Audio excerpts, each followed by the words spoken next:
Today I'm going to show you how to make your tamales de pollo and salsa verde. If your tamales ain't looking like this, then I'm the man you need to see.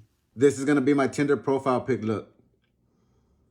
We're going to use 2 whole chickens. We're going to cut it straight down the middle. Or ask your local butcher to cut them up for you. Continue to cut down the middle so you could end up with 2 halves. You want to get your pan decently hot. Add a little bit of oil. Place your chicken skin side down. So in this bigger pot, we're going to do the same thing. The chicken skin side down.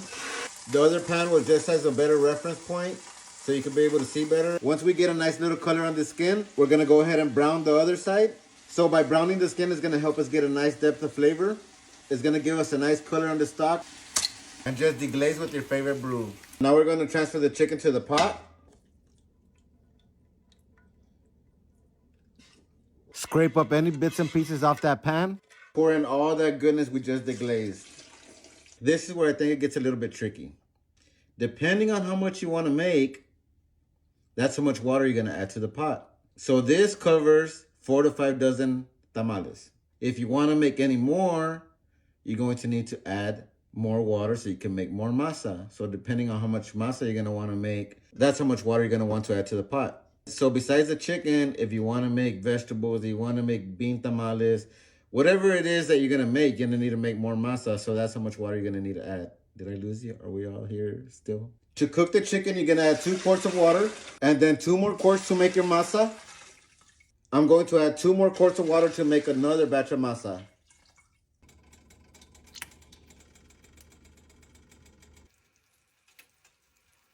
In the meantime, we're going to make our salsa verde. On a hot comal, we're going to char 1 onion quartered, 12 tomatillos. These are pretty small, so I guess depending on the size, it may vary, but we're going to use 12 of these. Esta va a ser una salsita tatemada. So we want to get a little bit of color all the way around. Tomatillos out. Now we're going to add 4 jalapenos, 2 serranos, add more if you want it spicier, and 8 to 10 cloves of garlic. By doing this, it's going to enhance the smokiness and sweetness of the vegetable. Now we're going to get our garlic out. It's also going to help give them a softer texture, a depth of complexity from the blackened bits, and a nice rustic look from everything being charred. Now we're going to get everything into your blender. We're going to add a little bit of cilantro. And then we're going to add some epazote. And it kind of smells like a little bit of mint, maybe oregano. Very neutral though, very subtle. So we're going to add a little bit of this in there as well. Now we're going to remove 2 cups of chicken broth to make your salsa verde. Add your 2 cups of chicken broth and blend it all up. Look at how nice and green that is. As you can see, it's still a little bit chunky. It's not too smooth. That's exactly what we're looking for. Now pull your chicken out of the pot so we could end up straining it.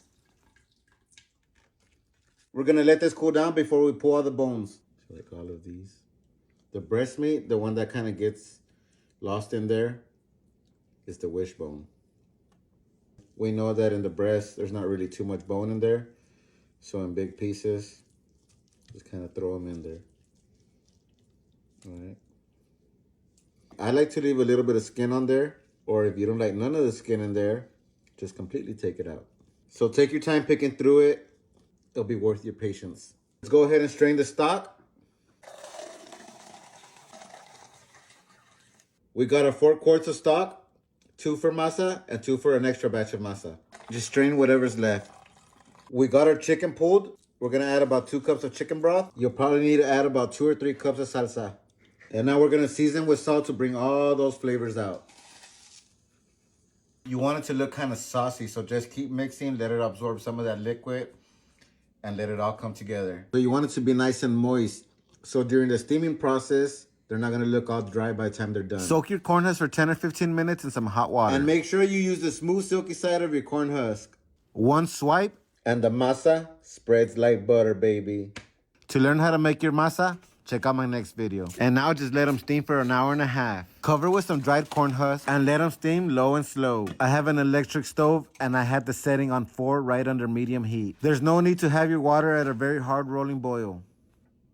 So a big mistake a lot of people make is that they don't let the masa set before they open them.